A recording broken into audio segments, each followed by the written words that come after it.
Yesung mengalami pukulan berat ketika mengetahui bahwa suaminya, Namsik, berselingkuh dengan rekan kerjanya. Pengkhianatan itu menghancurkan keluarganya dan membuatnya kehilangan suami, yang akhirnya memilih untuk mengakhiri hidupnya sendiri.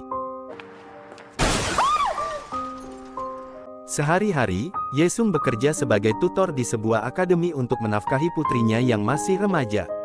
Namun, statusnya sebagai janda membuatnya sering dipandang sebelah mata. Suatu malam, saat makan malam bersama seorang profesor untuk membahas pekerjaan, ia justru diperlakukan tidak pantas. Profesor itu berusaha mendekatinya dengan maksud buruk, tetapi Yesung menolak dengan sopan dan meninggalkan ruangan untuk menenangkan diri. 전입 만들어주면요. Dulu, kehidupan Yesung dan keluarganya berkecukupan karena Namsik memiliki posisi yang baik di perusahaan besar. Namun, segalanya berubah saat Namsik tergoda oleh rekan kerja yang lebih muda. Tanpa alasan jelas, ia tiba-tiba meminta cerai. Awalnya, Yesung mengabaikan permintaan itu, tetapi ketika Namsik mengaku mencintai wanita lain, hatinya hancur. 이혼 못해줘. 여보. Setelah 15 tahun membangun rumah tangga, ia harus menerima kenyataan pahit bahwa suaminya meninggalkannya demi wanita lain. Yesung akhirnya menyetujui perceraian mereka. Namun, di hari yang sama, Namsik menghadapi masalah besar di kantornya. Ia dituduh menggelapkan dana perusahaan dan melecehkan Yuhui, rekan kerjanya yang lebih muda. Padahal, Yuhui yang lebih dulu memanipulasi dan menjebaknya demi kepentingan pribadi. Ia menghapus semua bukti yang bisa membuktikan bahwa Namsik tidak bersalah. 뭐해? Dalam waktu singkat, Namsik kehilangan segalanya, reputasi, pekerjaan, dan keluarganya. Yuhui bahkan menghasut Yesung agar percaya bahwa Namsik benar-benar bersalah. Dengan perasaan putus asa, Namsik menelepon Yesung untuk meminta maaf dan berpamitan. Namun, tak lama setelahnya, Yesung dikejutkan oleh suara dentuman keras. Ia melihat dengan mata kepala sendiri tubuh suaminya jatuh dari gedung kantor dan menimpa mobil di bawahnya. Kejadian tragis itu membuatnya gemetar dan tak mampu berkata-kata. Sepeninggal Namsik, kehidupan Yesung semakin berantakan. Pengadilan menyita barang-barang berharga mereka, dan ia harus pindah ke rumah lebih kecil bersama putrinya. Putrinya juga sering terlibat perkelahian di sekolah karena gosip buruk tentang ayahnya. Melihat kesulitan yang dialami Yesung, ibunya diam-diam mendaftarkannya ke Biro Jodoh Rex agar bisa bertemu pria mapan yang dapat menolongnya. Namun, Yesung menolak keras ide tersebut dan berniat membatalkan keanggotaannya di Biro Jodoh itu. Saat menunggu direktur Biro Jodoh, Yesung secara tak sengaja bertemu kembali dengan Yuhui. Rasa sakit dan dendam yang ia pendam selama ini muncul kembali. Yuhui yang melihat Yesung merasa gelisah dan segera meninggalkan tempat itu untuk menghindarinya. Namun, Yesung memilih untuk tetap di Biro Jodoh dan ikut konsultasi sambil mencari tahu alasan Yuhui ada di sana. Ingatan menyakitkan tentang kematian suaminya terus membayangi Yesung. Di pemakaman Namsik, ia menemukan surat permintaan maaf yang ditulis suaminya sebelum mengakhiri hidupnya. Dengan amarah yang membara, Yesung mendatangi kantor Yuhui untuk menuntut pertanggungjawaban, tetapi Yuhui tetap bersikap seolah tidak bersalah. Yesung merasa hidupnya tidak adil. Saat dirinya menderita karena kehilangan suami, Yuhui justru hidup bahagia. Melihat Yuhui berjalan penuh percaya diri semakin membakar amarahnya. Sementara itu, Yuhui juga merasa tidak tenang dengan keberadaan Yesung. Ia bahkan berusaha memperingatkan Yesung agar tidak ikut campur dalam hidupnya. Namun, Yesung justru menertawakan sikap Yuhui, yang menurutnya sedang menyembunyikan ketakutan. Dalam hatinya, Yesung bersumpah akan membalas dendam pada wanita yang telah menghancurkan rumah tangganya. Namun, ia masih mencari cara yang tepat untuk melakukannya. Di tengah tekanan ekonomi yang menimpanya, Yesung tidak putus asa. Ia mencari celah untuk membalas dendam kepada Yuhui, menyadari bahwa nilai keanggotaannya di Rex berada di bawah gadis itu. Ia merasa hampir mustahil merebut pria yang sedang dikejar Yuhui. Dengan tekad kuat, Yesung menghadiri seminar pernikahan demi menemui seorang Cheorex bernama Choi Yesun.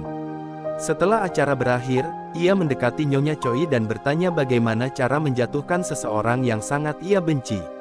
Nyonya Choi menyambut Yesung dengan ramah dan dengan tenang menjawab bahwa uang adalah alat paling mudah untuk menaklukkan seseorang. Namun, jika tidak memiliki kekayaan, seseorang harus mencintai hasrat dan ketamakan dalam dirinya. Yesung mencoba mencerna kata-kata itu, sementara di saat bersamaan, Yui datang untuk membahas perjodohannya dengan anggota hitam.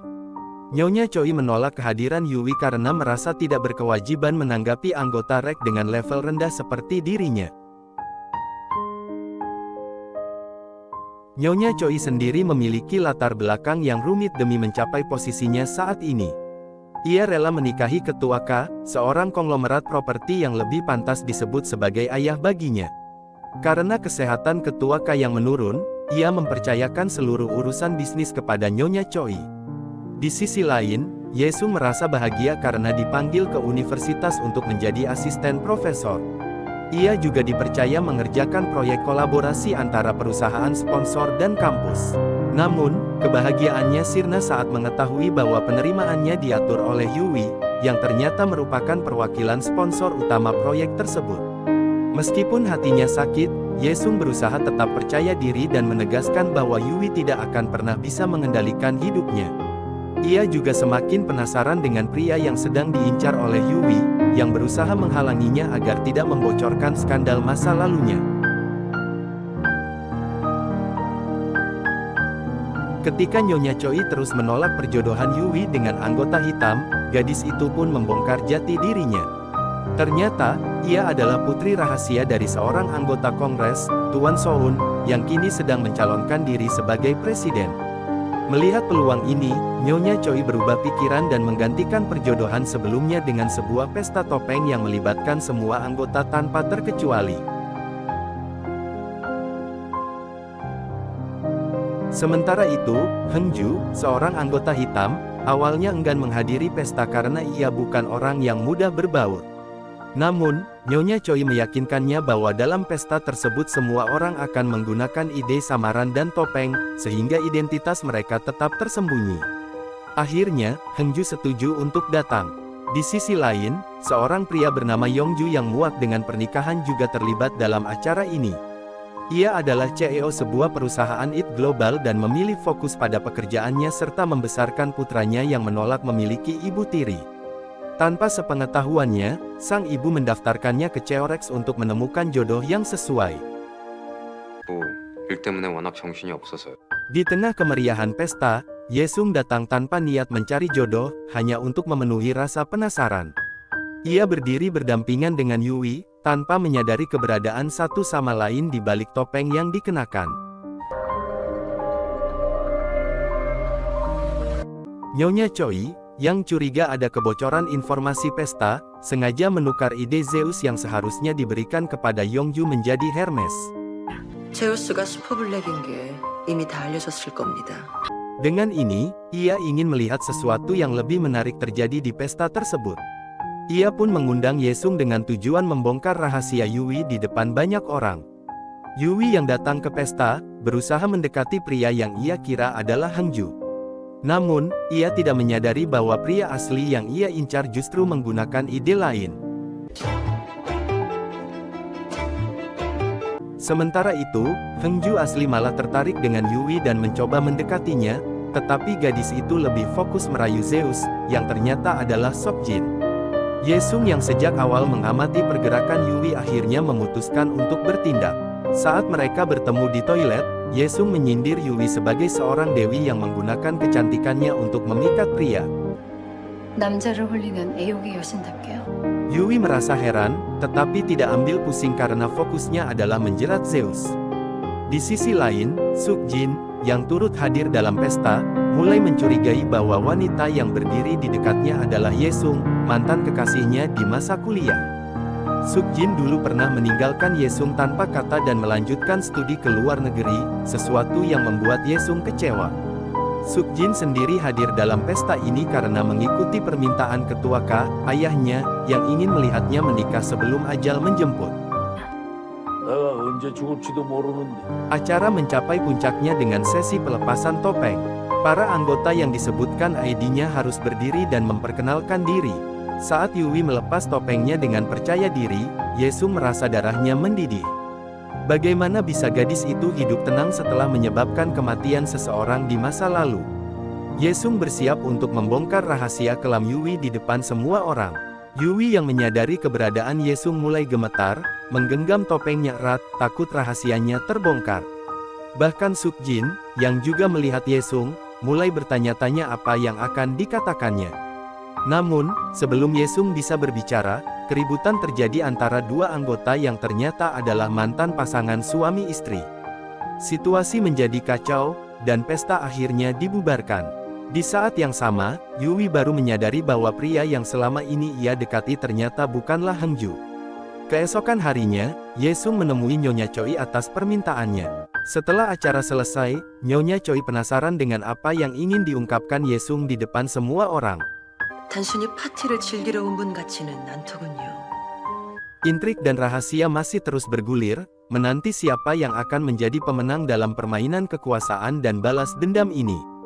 Hisung menceritakan kisah perselingkuhan suaminya dengan Yui, yang akhirnya berujung pada kehancuran rumah tangganya serta kematian sang suami.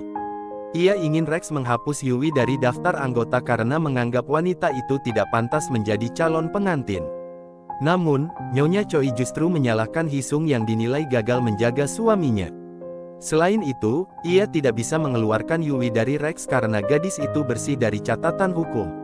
Sebagai solusi, Nyonya Choi menyarankan agar Hisung menjadi lebih kuat untuk membuat musuhnya bertekuk lutut. 모두를 발 아래 두고 짓밟을 수 있을 만큼. Yesung merasa frustasi karena usahanya sejauh ini belum membuahkan hasil. Yui justru semakin unggul karena Rex melindungi dan membantunya mendapatkan pasangan impian. Bahkan, Yui kini bersikap acuh terhadap Yesung, menganggapnya bukan lagi sebagai penghalang.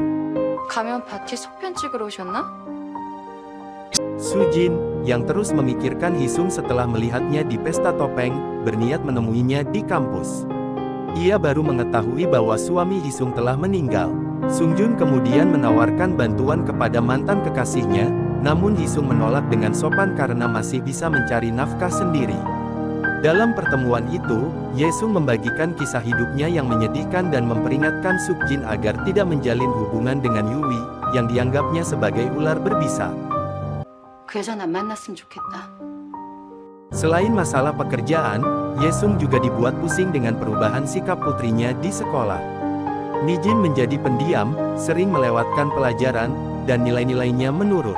Untuk menghiburnya, Yesung mengajaknya ke kampus tempatnya mengajar. Mijin awalnya bangga melihat pencapaian ibunya, tetapi pendapatnya berubah ketika seorang profesor menyebut nama Yui sebagai pemberi proyek penelitian ibunya. 두 분이 같은 회사였다면서. Mijin marah dan berlari pulang, menuduh ibunya menerima bantuan dari wanita yang telah menghancurkan keluarga mereka.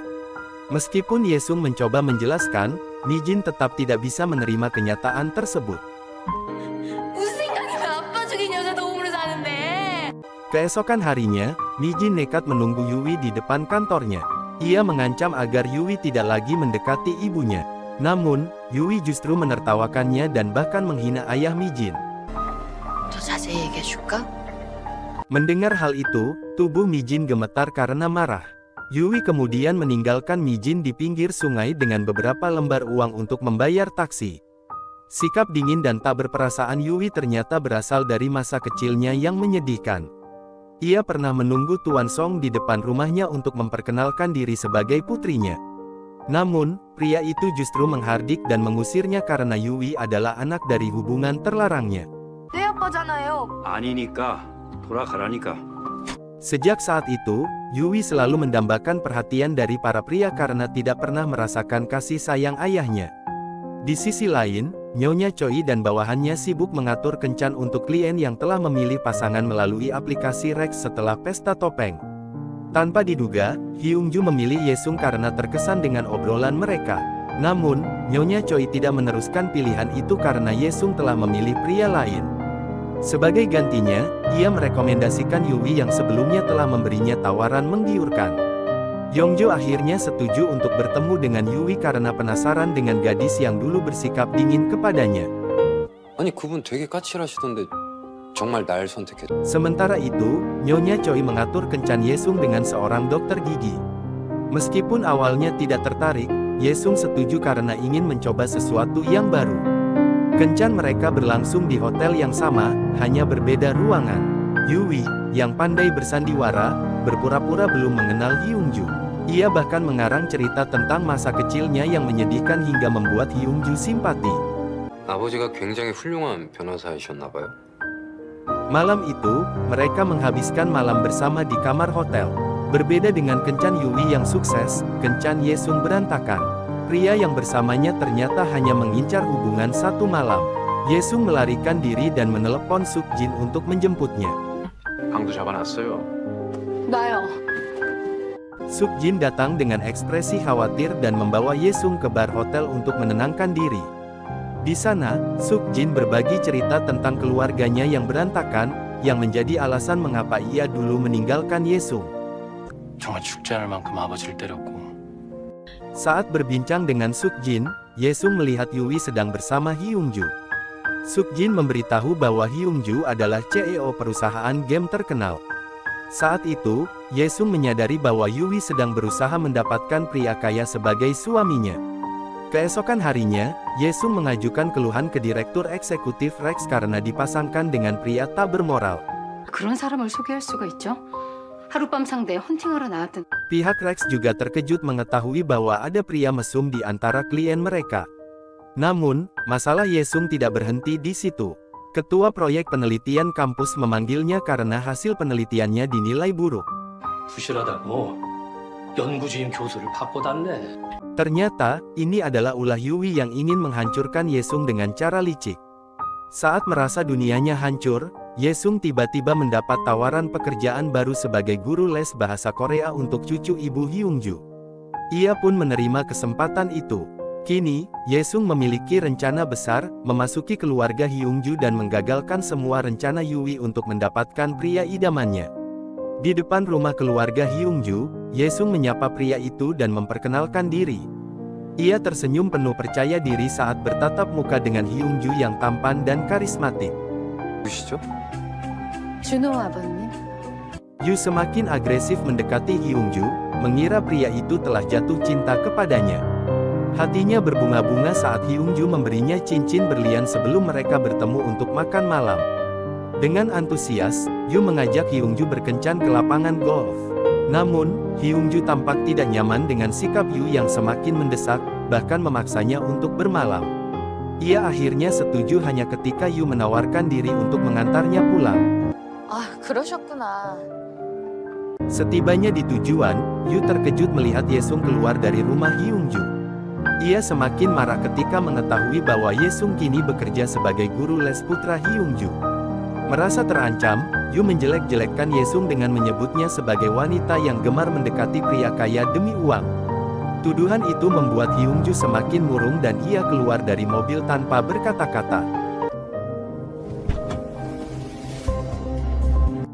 Di saat yang bersamaan, Yesung kembali ke rumah Hyungju untuk mengambil ponselnya yang tertinggal. Namun, kehadirannya disalahartikan oleh Hyungju. Dengan kasar, pria itu menarik tubuh Yesung dan mengucapkan kata-kata yang merendahkannya. Merasa terhina, Yesung memutuskan untuk mengundurkan diri sebagai guru les setelah putra Hyungju menyelesaikan ujian. 굉장히 무례하시네요. Yu semakin resah dengan keberadaan Yesung. Ia memperingatkan Yesung untuk menjauhi keluarga Hyungju dan bahkan melelang rumah Yesung dengan alasan utang suaminya. Namun, Yesung tak gentar.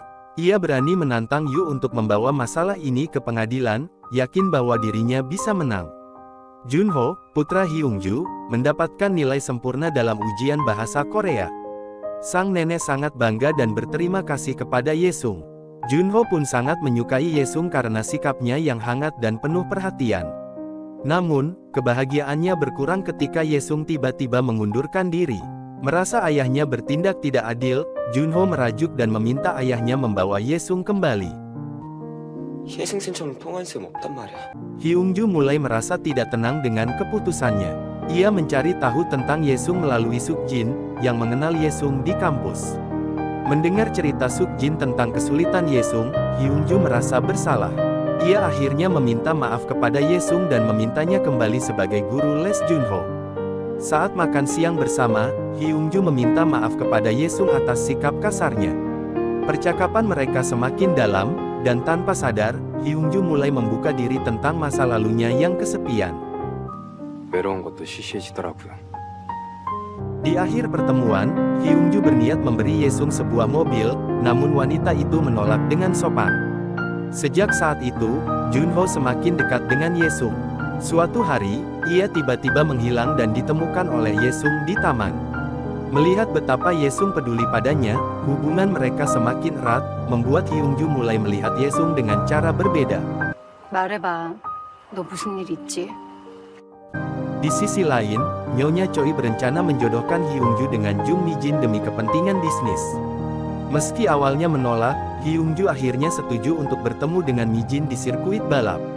Berbeda dengan Yu yang selalu menuruti keinginannya, Mi-jin tahu cara menarik perhatian pria. Mengetahui Hyungju dijodohkan dengan wanita lain, Yu merasa dikhianati oleh Nyonya Choi. 그랬다면 받지 말았어야 합니다. Ia mencoba menarik kembali perhatian Hyungju dengan mengembalikan cincin pemberiannya. Strateginya berhasil, Hyungju mengajaknya minum anggur sebagai tanda awal hubungan pertemanan baru. 와인 한 잔 할래요? 뭐 좋아해요? Namun, momen itu terganggu ketika Yesung dan Junho tiba-tiba masuk ke ruangan. Melihat bagaimana Yesung semakin dekat dengan Hyungju, Yu menemui Nyonya Choi untuk meminta dukungan. Namun, Nyonya Choi menyarankan Yu mencari pria lain. 보시는 건 어때요? 그것도 하나의 좋은 Yu tetap bersikeras bahwa Hyungju adalah pria yang sempurna untuknya.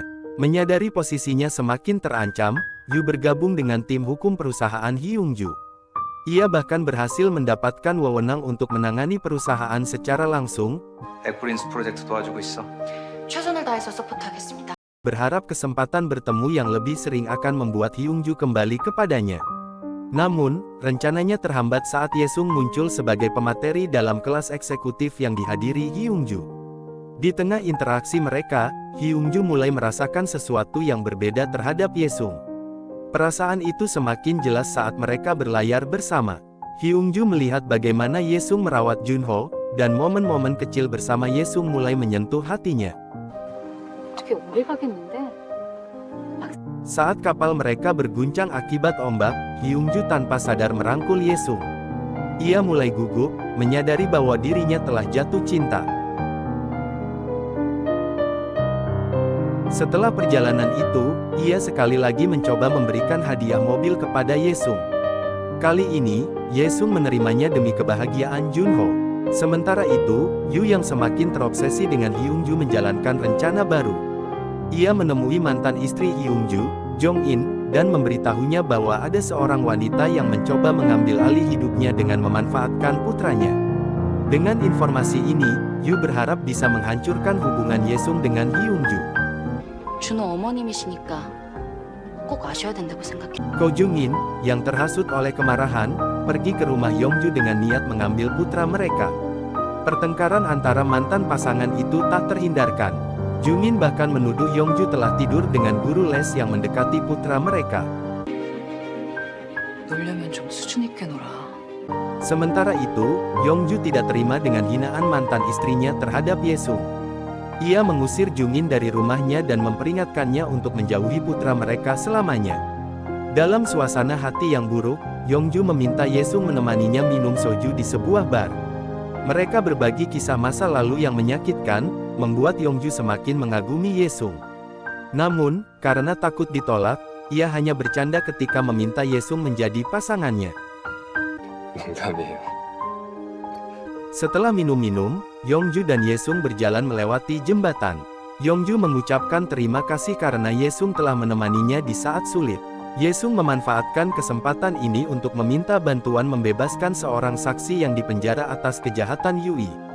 Hari pembalasan tiba bertepatan dengan pesta anggur yang diadakan oleh Hyungju. Yesung berencana mengungkap kebusukan Yui, yang telah menyebabkan kematian suaminya. Namun, Yui juga merencanakan balas dendamnya. Ia menyuap Choi Mingwo untuk menyebarkan bukti palsu tentang kejahatan Yesung di masa lalu. Di pesta tersebut, Sung Jun mengakui cintanya kepada Yesung di depan ayahnya, membuat Yesung tak nyaman. Yongju datang menyelamatkan Yesung, memperkenalkannya sebagai tamu istimewa.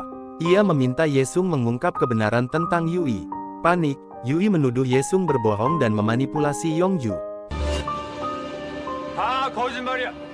Yui mengira Choi Mingwo akan berpihak padanya, namun pria itu justru menamparnya di depan para tamu dan mengungkap kebohongan Yui.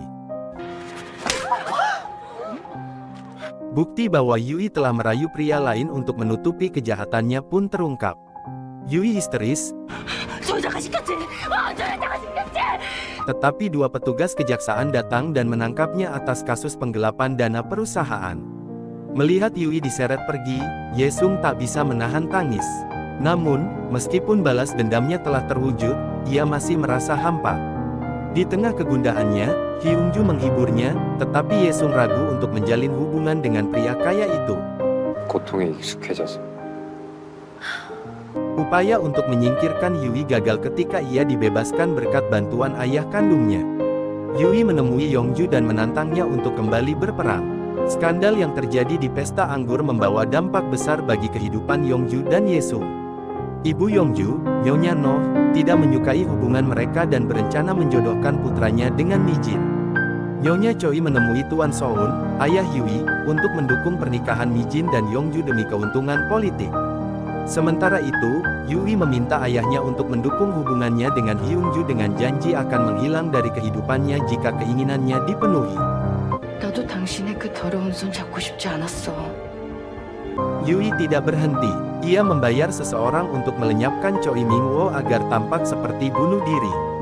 Berita ini menghancurkan reputasi perusahaan Hyungju, menyebabkan sahamnya anjlok dan menjadikannya target pemecatan sebagai CEO. Mr. Choi Sang-jae, execute the duties of CEO in the meantime. Dalam keputusasaan, Yongju menemui Tuan Soun untuk meminta bantuan.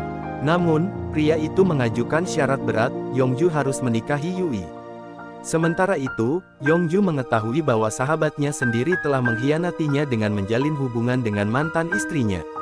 Penuh amarah, ia mendatangi sahabatnya dan menghajarnya. Yesung sebenarnya mencintai Yongju, tetapi ia memutuskan menjauh setelah diperingatkan oleh Nyonya Noh. Ia juga dipecat dari pekerjaannya. 이제는 과외를 그만해도 충분할 것 같네. Meski demikian, ia tetap mengkhawatirkan Yongju yang berada dalam situasi sulit. Hyungju tetap memperjuangkan cintanya meskipun ditolak oleh Yesung. Ia mengikuti ceramah Yesung di kampus dan berusaha membuktikan ketulusannya. Namun, Nyonya Noh tetap ingin menjodohkan Yongju dengan Mijin dan mengatur makan malam keluarga. Yui semakin berani dan menyusun rencana keji. Ia menyewa sopir truk untuk menabrak Minci, putri Yesung. Minci mengalami luka parah dan koma. Di rumah sakit, Yesung hancur melihat putrinya terbaring tanpa daya. 자, Saat itu, Nyonya Choi datang membawa bukti bahwa Yui telah membayar sopir truk tersebut. Yesung marah dan putus asa karena merasa tidak berdaya menghadapi Yui. Hyungju, yang mengetahui kejadian ini, segera bertindak. Ia mengumpulkan bukti 민지 사고 어떻게 된 건지 자세히 좀 알아봐. dan melabrak Yui di kantornya. Meski Yui membantah, Hyungju bertekad menyeretnya ke penjara seumur hidup. 증거 있어요? 당신이 사고 운전자랑 만나는 거 다 Tangan kanan Tuan Soun, Go Iran, merasa muak dengan kejahatan Yui. Ia menemui Yesung dan menawarkan bukti kuat dengan syarat Yesung harus meninggalkan Yongju selamanya. Namun, Yesung menginginkan balas dendam yang lebih kejam, kematian Yui. 하나도 빠짐없이 다 말해주세요. Nyonya Go kemudian menemui Tuan Soun untuk meminta pertimbangan. Namun, Tuan Soun lebih memilih mempertahankan Yui dan mengupayakan pernikahannya dengan Hyungju. Ia bahkan melaporkan penggelapan pajak perusahaan Hyungju ke kejaksaan untuk memperburuk situasi. Dalam keadaan putus asa, Yesung menerima tawaran Nyonya Choi. Ia setuju menikahi Sukjin dengan syarat Nyonya Choi membantunya menghancurkan Yui. Nyonya Choi senang karena rencananya berjalan lancar. Sebentar lagi, ia akan mendapatkan warisan yang diincarnya. 첫거래부터 신뢰를 저버리면 안 되죠. Kesung akhirnya menemui Sujin secara langsung dan mengajaknya menikah. Namun, sebelum itu, ia ingin Sukjin membantu Ye Yungju melewati masa kritis di perusahaan. Sebagai konsultan bisnis, Sukjin pasti memiliki solusi terbaik untuk mengamankan posisi Hyungju sebagai CEO. Suk Jin pun bersedia menuruti permintaan Hesung dan menerima ajakannya dengan sukacita. Sementara mempersiapkan pernikahannya dengan Suk Jin, Hesung tetap berusaha mencari cara untuk menghukum musuh bebuyutannya. Ia memulihkan semua data yang terhapus di ponsel mendiang suaminya dan menemukan bahwa Namsik telah menyimpan rekaman video panggilannya dengan Yui. Berkat video tersebut, Hesung mengetahui bahwa Yui ternyata adalah putri kandung seorang calon presiden. Setelah mengetahui fakta mengejutkan itu, Yesung mendatangi kantor Tuan Song dan menemuinya secara langsung. Ia menyarankan agar Tuan Song menghukum Yui yang telah sering berbuat jahat. Namun, Tuan Song justru marah dan mengusir Yesung. Ia tidak takut dengan ancaman Yesung dan bahkan berpikir bahwa Yesunglah yang seharusnya dilenyapkan. Karena mendapat tanggapan negatif dari Tuan Song, Yesung nekat membocorkan rahasia tersebut kepada seorang wartawan. Ia ingin melihat kehancuran Yui beserta orang yang melindunginya. Meski ia bisa saja langsung menghabisi nyawa gadis itu, Yesung lebih puas jika melihatnya hancur terlebih dahulu sebelum mati. Menyadari bahwa Yesung bukan orang yang mudah dihadapi, Tuan Song menjadi khawatir. Ia lantas memerintahkan Nyonya Go untuk menculik dan menghabisi Yesung. Nyonya Go, tangan kanannya yang setia, menuruti semua perintahnya. Yesung dibawa ke tempat penghancuran mobil, dan mobilnya dilindas hingga hancur. Nyonya Go lalu mengirim bukti video keberhasilan misinya kepada Tuan Song. Namun, tanpa sepengetahuannya, semua itu hanyalah rekayasa. Sebenarnya, Nyonya Go tidak benar-benar melenyapkan Yesung. Mereka telah bekerja sama untuk mengelabui Tuan Song karena memiliki tujuan yang sama, melihat kehancuran pria tua itu.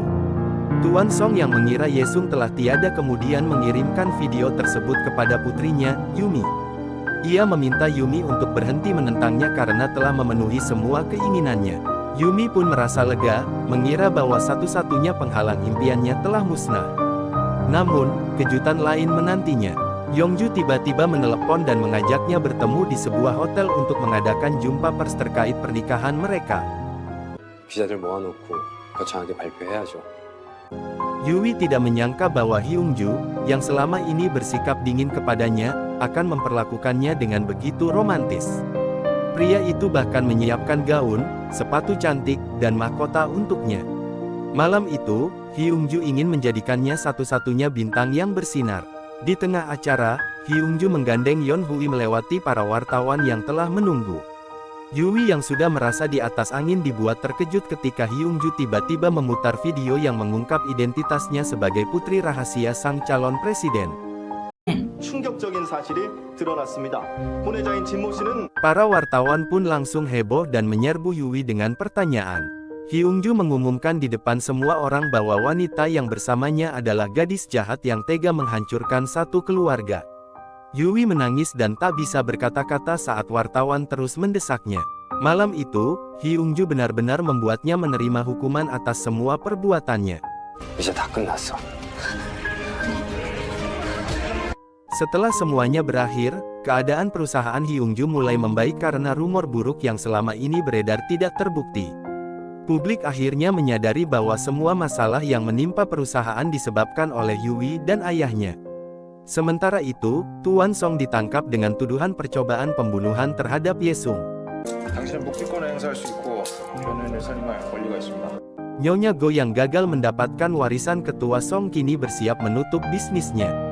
Segala usaha dan intrik yang ia jalani selama puluhan tahun ternyata berakhir sia-sia. Ia sadar bahwa ketamakan hanya akan membawa kehancuran. Namun, sebelum menutup bisnisnya, seorang pemuda datang dan memintanya untuk tidak menyerah. Pemuda itu mengajaknya untuk memulai kembali dan mengikuti perkembangan zaman. Melihat adanya harapan, Nyonya Go pun mengurungkan niatnya dan bertekad untuk bangkit dengan cara yang benar. Di sisi lain, Yesung dan Su Jin akhirnya melanjutkan rencana pernikahan mereka yang sempat tertunda. Di sebuah gereja, Yesung mengenakan gaun pengantin yang indah dan berjalan menuju altar bersama Sung Jin. Ningji dan neneknya turut hadir untuk merestui pernikahan tersebut. Di depan seorang pastor, Sung Jin menatap Yesung dengan senyum malu sambil meneteskan air mata. Namun, di luar dugaan, ternyata hari itu bukan Suk Jin yang akan menikahi Yesung. Dari pintu gereja, Hyungju masuk dan berjalan menghampiri Yesung di altar. Junho dan Nyonya Noh turut hadir merestui dua insan yang kini dipersatukan oleh Tuhan. Setelah melewati berbagai cobaan menyakitkan, Yesung pun tersenyum dan berkata bahwa ia bersedia menikah dengan Hyungju, pria yang telah memberinya rasa percaya diri dan membebaskannya dari trauma. Film pun berakhir. Terima kasih sudah meluangkan waktunya. Jika teman-teman tidak keberatan, mohon dukungannya dengan menekan tombol like, subscribe, dan menyalakan lonceng notifikasi. Semoga kita semua diberi kesehatan dan dimudahkan rezekinya. Sampai jumpa di video berikutnya. Bye-bye.